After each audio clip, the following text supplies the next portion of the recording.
Hello friends, हमारे YouTube channel magic of GS में आपका स्वागत है। आप हमारे चैनल पर नए हैं तो लाइक शेयर एंड सब्सक्राइब करें और बेल आइकन दबाना ना भूलें ताकि हमारा वीडियो सबसे पहले आप तक पहुंच पाए। मित्रों, आज हम बात करते हैं कृषि। जो हमने एनसीईआरटी की सीरीज चालू की उसमें स्टैंडर्ड 8 का चैप्टर नंबर 4 उसका नाम है कृषि। क्या नाम है? कृषि। मित्रों, हम कृषि के बारे में बात करने के पहले हम देख सकते हैं कि हम इसमें क्या बात करेंगे। मित्रों, पहले हम कृषि तंत्र, कृषि के प्रकार, जैसे कि कृषि के प्रकार की बात करें तो निर्वहन कृषि, गहन निर्वहन कृषि, आदिम निर्वहन कृषि, स्थानांतरित कृषि, चलवासी पशुचारण और वाणिज्यिक कृषि। वाणिज्यिक कृषि में बात करें तो वाणिज्यिक अनाज कृषि, मिश्रित कृषि और रोपण कृषि और कुछ मुख्य फसल की हम बात करेंगे आज। भैया, कृषि तंत्र में क्या है? पहले मित्रों, कृषि तंत्र की बात करें तो पहले हम जानते हैं अलग अलग प्रकार के अलग अलग कृषि करने के लिए, फसल उगाने के लिए अलग अलग प्रकार की कृषि हमें आवश्यक होती है। मित्रों, कृषि या खेती जो एक रूप से जिसका रूप से एक तंत्र है। कृषि एवं खेती एक रूप से एक तंत्र है। महत्वपूर्ण निवेश, जैसे कि हम महत्वपूर्ण निवेश की हम बात करें तो जैसे कि उसमें अलग अलग प्रकार के निवेश होते हैं, जैसे कि रसायन, बीज, मशीनरी, ये सब उसमें निवेश होते हैं। और निवेश से ऊपर की बात करें तो भौतिक निवेश होते हैं। क्या होते हैं? सब भौतिक निवेश होते हैं, जैसे कि श्रम, मशीनरी, इन सब में भौतिक निवेश भी हुए। जैसे कि फसल उगाने के लिए पहले क्या करना है कि उसे बोना पड़ता है, उसके बाद उसको सिंचाई के रूप से पानी देना पड़ता है, सिंचाई के बाद उसकी कटाई होती है और निगरानी होती है, निगरानी के बाद उसकी कटाई होती है। मित्रों, हम बात करते हैं कृषि के कुछ प्रकार की, कृषि के प्रकार की, जैसे कि कृषि के प्रकार में निर्वहन कृषि। किसकी बात करेंगे? निर्वहन कृषि। मित्रों, विश्व में विभिन्न प्रकारों तरीकों से कृषि की जाती है। मित्रों, विश्व में विभिन्न प्रकारों से कृषि की जाती है और उसमें हम बात करें तो भौगोलिक दशाओं के आधार पर, उत्पादन की मांग के आधार पर, श्रम के आधार पर अलग अलग प्रकार में कृषि हमें करनी पड़ती है। और कृषि में हम बात करें तो उसमें कृषि के अलग अलग प्रकार है। कृषि के प्रकारों में बात करें तो निर्वहन कृषि पहला प्रकार क्या है? निर्वहन कृषि। दूसरा वाणिज्यिक कृषि। मित्रों, निर्वहन कृषि में क्या है? निर्वहन कृषि में ऐसा होता है, इस प्रकार की कृषि को कृषक परिवारों की आवश्यकता पूर्ण करने के लिए की जाती है। मित्रों, निर्वहन कृषि में क्या होता है? जो कृषक परिवार होते हैं उसकी आवश्यकताओं को पूर्ण करने के लिए हम इस प्रकार की खेती और इस प्रकार की कृषि हम करते हैं। मित्रों, इसमें आगे हम बात करें तो क्या है कि देखिए, जो निर्वहन कृषि को हम पुनर्गहन कृषि और आदिम निर्वहन कृषि भी हम कह सकते हैं। जो निर्वहन कृषि है उसे हम पुनर्गहन कृषि और आदिम ग्रहण कृषि भी कर सकते हैं। मित्रों, अब हम गहन निर्वहन कृषि के बारे में देखेंगे। किसके बारे में देखेंगे? गहन निर्वहन कृषि के बारे में देखेंगे। किसान छोटे छोटे भूखंडों में इस प्रकार की खेती करता है। किसान छोटे छोटे भूखंडों में इस प्रकार की खेती करता है। साधारण अधिक से अधिक खेती कर लेता है। मित्रों, यहाँ पर एक वर्ष में अधिक से अधिक बार खेती की जाती है। इस प्रकार की जमीन,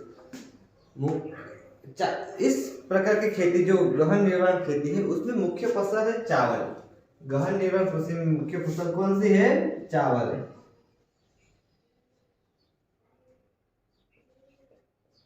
गहन निर्वहन कृषि में मुख्य फसल है चावल। मित्रों, इसके अलावा भी यहाँ पर गेहूं, मक्का की भी खेती होती है। गेहूं, मक्का, गेहूं और मक्का की भी खेती यहाँ पर होती है। मित्रों, इस प्रकार की खेती मानसूनी सघन जनसंख्या वाले मानसूनी प्रदेशों में होती है।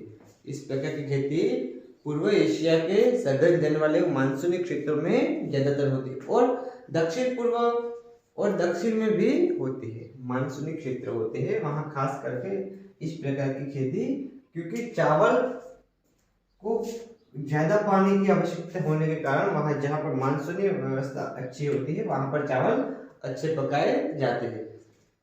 मित्रों, बात करते हैं आदिम निर्वहन कृषि की। किसकी बात करते हैं? आदिम निर्वहन कृषि की।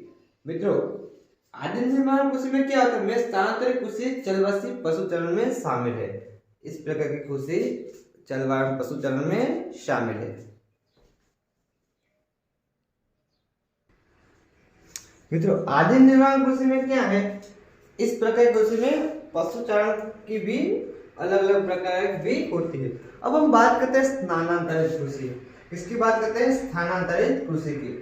मित्रों स्थानांतरित कृषि में क्या है, अलग अलग स्थान पर अलग अलग प्रकार की खेती करने कृषि होती है, उसे हम स्थानांतरित कृषि कहते हैं। जैसे कि अमेजन बेसिन है, जैसे अमेजन बेसिन है वहां पर भी अलग अलग प्रकार की स्थानांतरित खेती होती है। जैसे उष्णकटिबंधीय मध्य प्रदेश, अफ्रीका, दक्षिण पूर्व अफ्रीका और मध्य उत्तरी भारत के भागों में प्रचलित है। इस प्रकार की खेती यहाँ पर प्रचलित है। अब हम बात करते हैं भूमिखंडों के भूभागों में अलग अलग प्रकार से किस प्रकार से खेती की जाती है। मित्रों स्थानांतरित कृषि को कर्तन एवं दहन पद्धति भी कहा जाता है। कर्तन एवं दहन कृषि,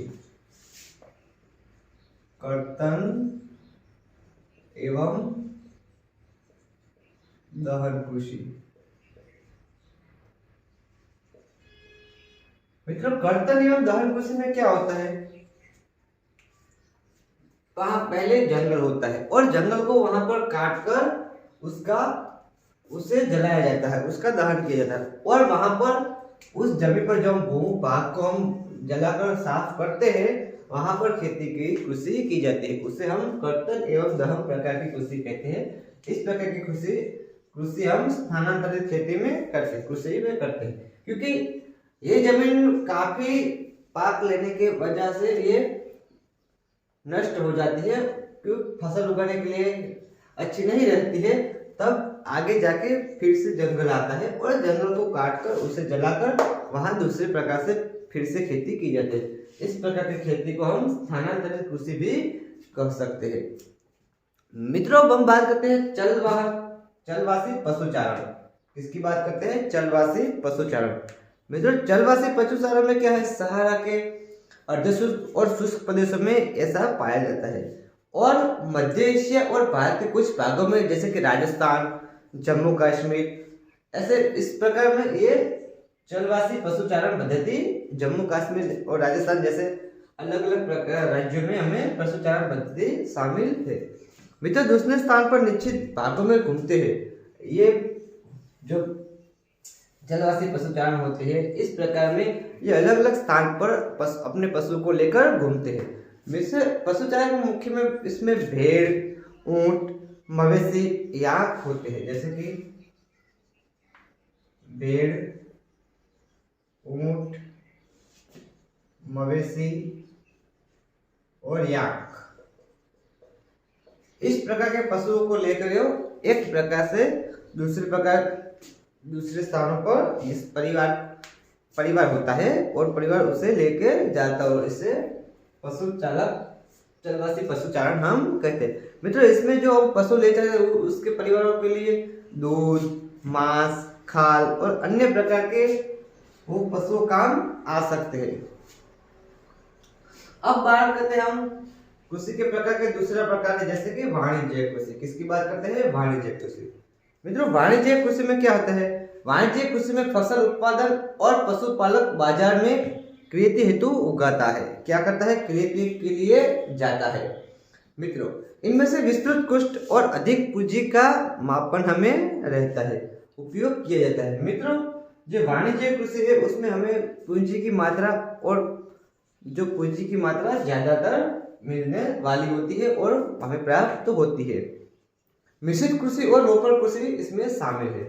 मित्रों मिश्रित कृषि और रोपण कृषि इसमें शामिल है। उसमें हम बात करते हैं पहले मिश्रित कृषि। किसकी बात करते हैं, मिश्रित अनाज कृषि। किसकी बात करते हैं, वाणिज्यिक अनाज कृषि की बात करते हैं।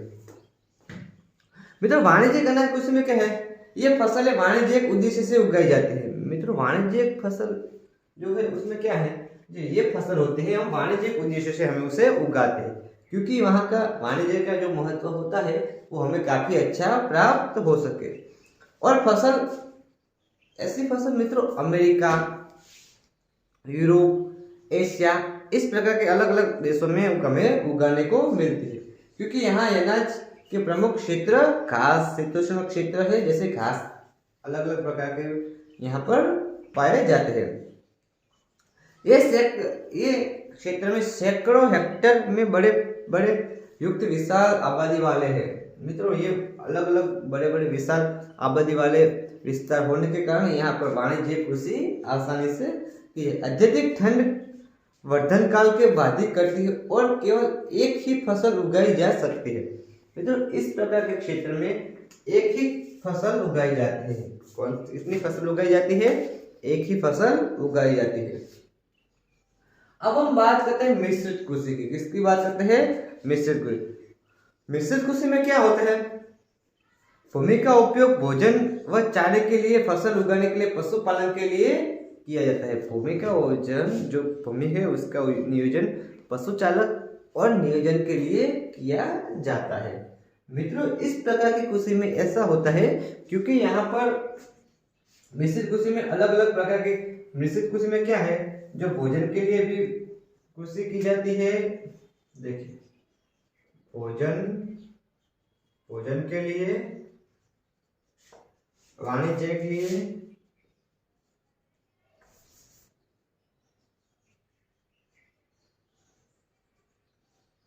और व्यापार।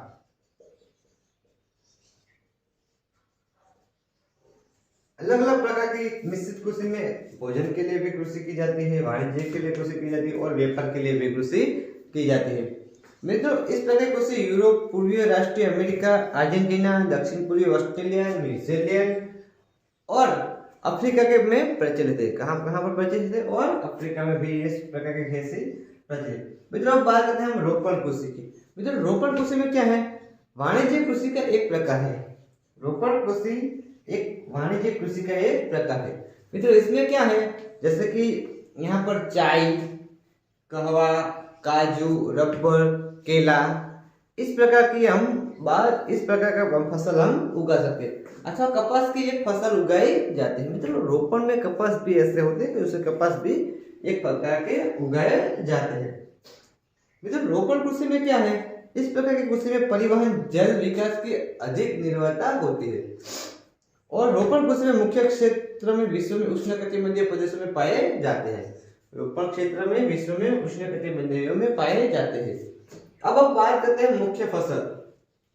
मित्रों, मुख्य फसल, तो मुख्य फसल में बढ़ती हुई जनसंख्या की आवश्यकताओं को पूरा करने के लिए हम विविध प्रकार की फसलों उगाते हैं। फसलों की कृषि आधारित उद्योगों में के लिए माल की आपूर्ति करती है। मित्रों, जैसे कि गेहूं, चावल, मक्का और बाजरा मुख्य फसल में हम शामिल करते हैं। मुख्य फसल में क्या हम शामिल करते हैं? देखिए,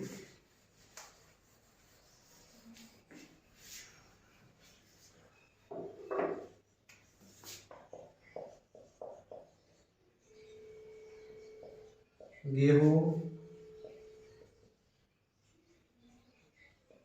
चावल, बाजरा,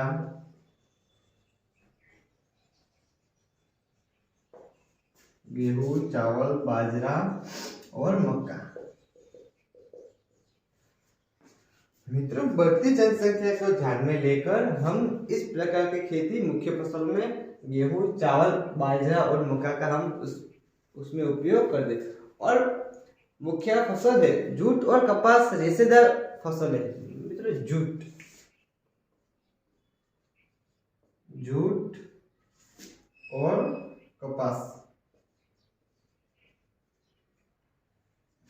रेशेदार फसल है। कैसी फसल है? रेशेदार फसल।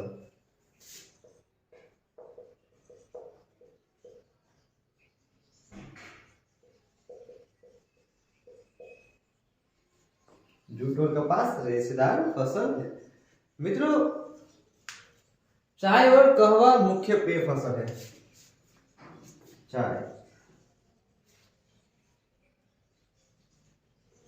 और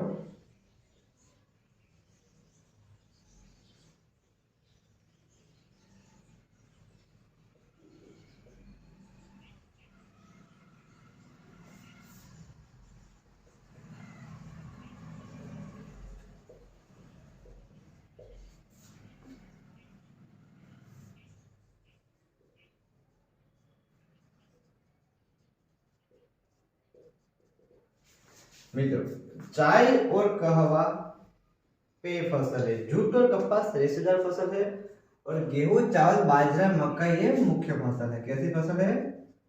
मुख्य।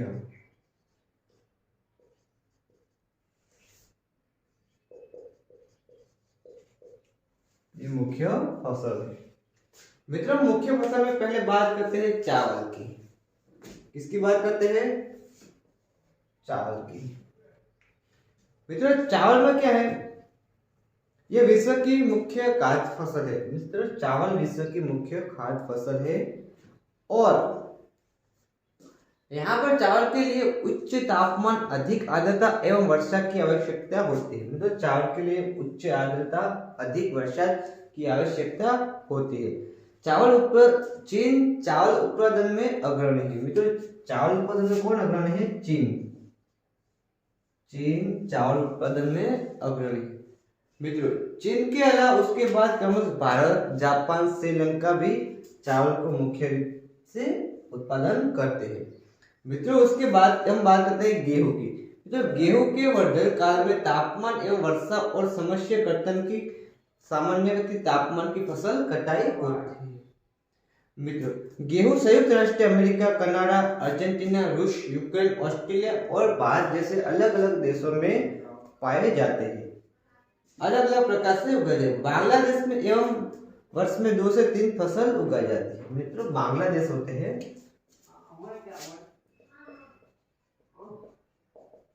मित्रों बांग्लादेश में गेहूं की वर्ष में 2 से 3 बार फसल उगाई जाती है।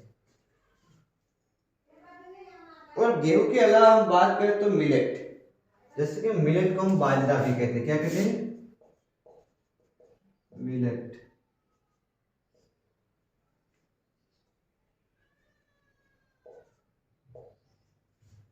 बाजरा को हम मिलेट भी कहते हैं। मित्रों, मिलेट में क्या होता है? ये मोटे अनाज के रूप में भी जाने जाते हैं। मिलेट मोटे अनाज के रूप में भी जानी जाती है, और कम उपजाऊ तथा बूते वाले मोटे से हो जाती है। ऐसी फसल के जब कम वर्षा और उच्च तापमान और मध्य तापमान, पर्याप्त सूर्य प्रकाश की आवश्यकता होती है। जैसे ज्वारा, बाजरी, रागी, ये भारत के मुख्य मिलेट के प्रकार को हम जान सकते हैं।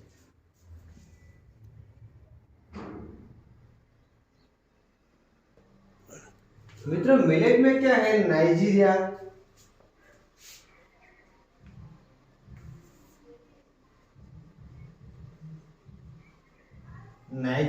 चीन और नाइजीर मुख्य उत्पादक देश है। मित्रों, मिलेट के ये मुख्य उत्पादक देश है नाइजीरिया, नाइजीर और चीन। अब हम बात करते हैं मक्का के।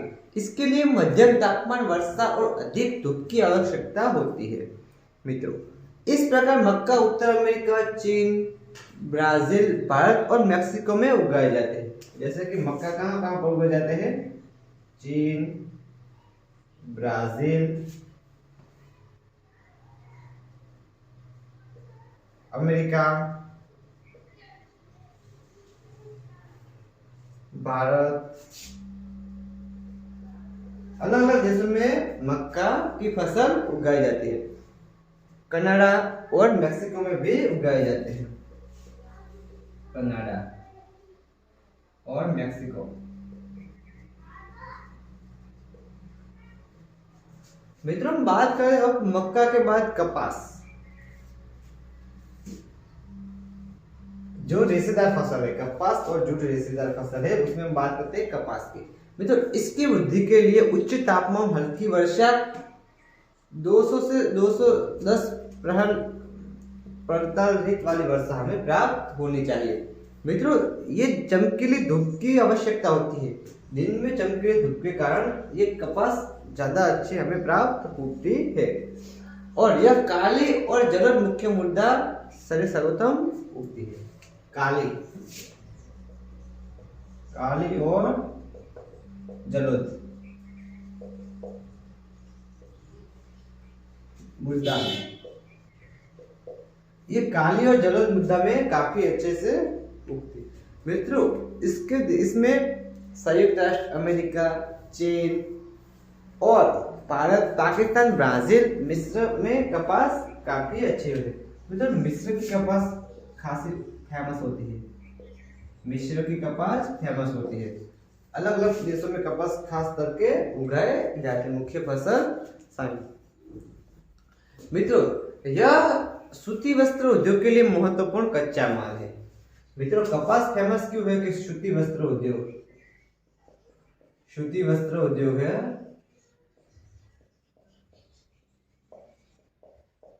सूती वस्त्र उद्योग के लिए कपास मुख्य फसल है, इसलिए कच्चा माल होने के कारण इसका महत्व जावी अच्छा। मित्रों बात करते हैं मक्का की, किसकी बात करते हैं? मक्का की पटसन की बात करते हैं। किसकी बात करते हैं? पटसन। इसको सुनहरा रेशा के रूप में भी जाना जाता है। एक मिनट,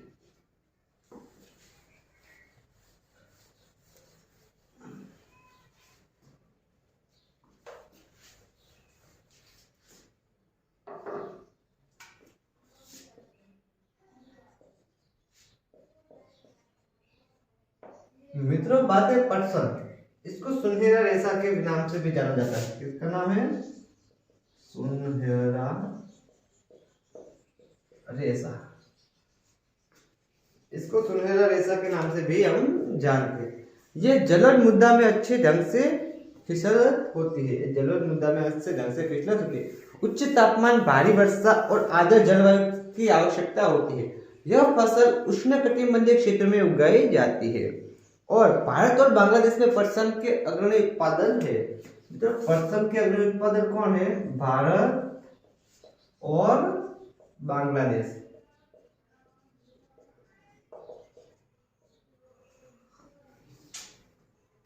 भारत और बांग्लादेश पटसन के अग्रणी उत्पादक देश है। मित्रों अब हम बात करते हैं कॉफी की। किसकी बात करते हैं? कॉफी। कॉफी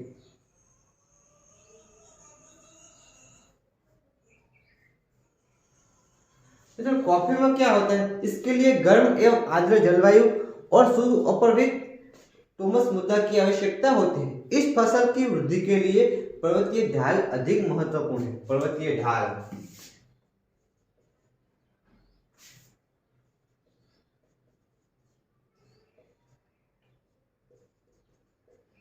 पर्वतीय ढाल अधिक महत्वपूर्ण है। कॉफी के उत्पादन के लिए पर्वतीय ढाल अधिक महत्वपूर्ण होते हैं। मित्रों इस प्रकार के कृषि ब्राजील में कॉफी का अग्रणी उत्पादन है। कौन सा? ब्राजील। ब्राजील कॉफी के लिए अग्रणी उत्पादक है। उसके अलावा इसके पश्चात कोलंबिया और भारत। ब्राजील के अलावा कोलंबिया,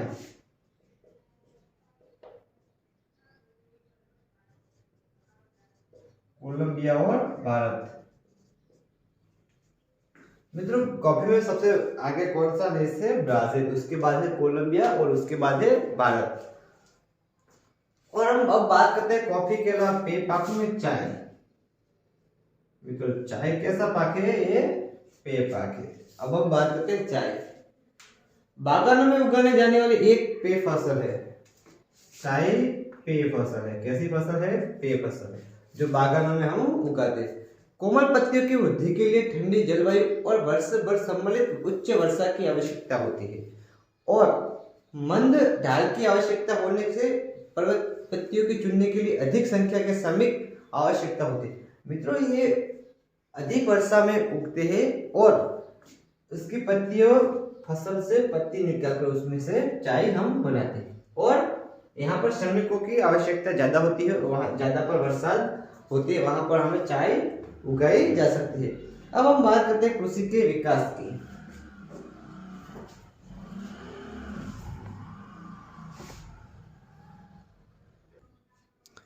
मित्रों कृषि का विकास,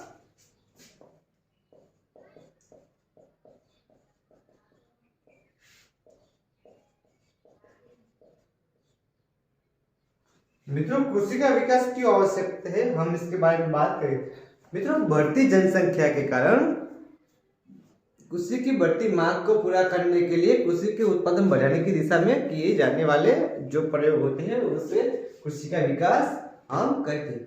मित्रों अलग अलग प्रकार से कृषि का विकास हो रहा है, जैसे कि करने की कोई वजह बोई जाने वाली फसलों की संख्या बढ़ाकर, सिंचाई की सुविधा बढ़ाकर और उर्वरकों को ऊंचाई देने वाली चीजों का उपयोग करके मित्रों फसलों को उगाने के लिए जो फसल वर्गीकृत किया जाता है उससे भी फसल काफी अच्छा। कृषि के विकास का चरम लक्ष्य खास सुरक्षा को बढ़ाना है। कृषि के चरम विकास में खास सुरक्षा सुरक्षा और सुविधा सुविधा ऐसे अलग अलग प्रकार है जिससे कृषि का विकास विश्व के विभिन्न भागों में विभिन्न गतियों से हुआ है। कृषि का विकास विभिन्न भागों में विभिन्न गतियों से हुआ। अधिक जनसंख्या वाले विकसित देशों में अधिकतर गहन कृषि करते हैं। मित्रों अधिकतर गहन कृषि भी उगाए किए जाते हैं, जैसे कि संयुक्त राष्ट्र अमेरिका, कनाडा और ऑस्ट्रेलिया में है। आओ हम दो काफी एक भारत दूसरे संयुक्त राष्ट्र अमेरिका की वस्तुओं के अध्ययन का सहायता करते हैं। मित्रों कृषि में अमेरिका, भारत ये कृषि में काफी आगे चलने वाले देश है। हम अब बात करते हैं जैसे कि भारत का एक फार्म, भारत का एक फार्म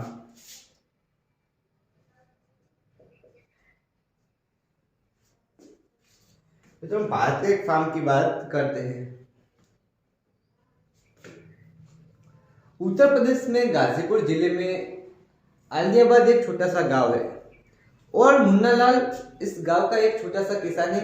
इसके पास लगभग 1.5 हेक्टेयर का 1.5 हेक्टेयर का एक खेत है। 1.5 हेक्टेयर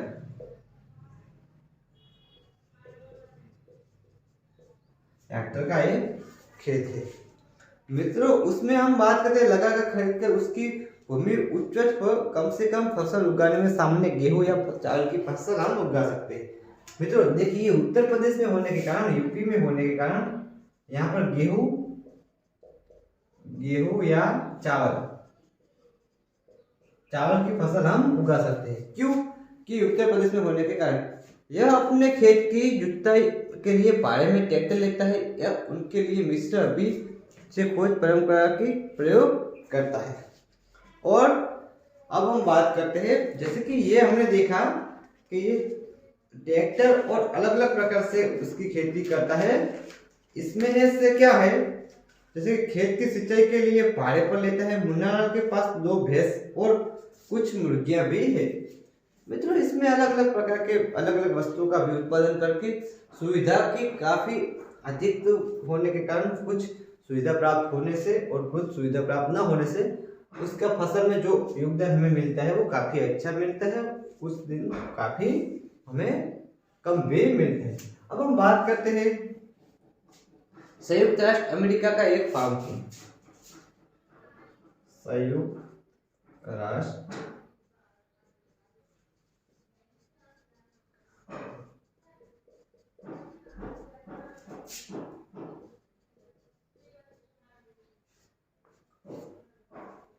मतलब संयुक्त राष्ट्र अमेरिका के एक फार्म की हम बात करें।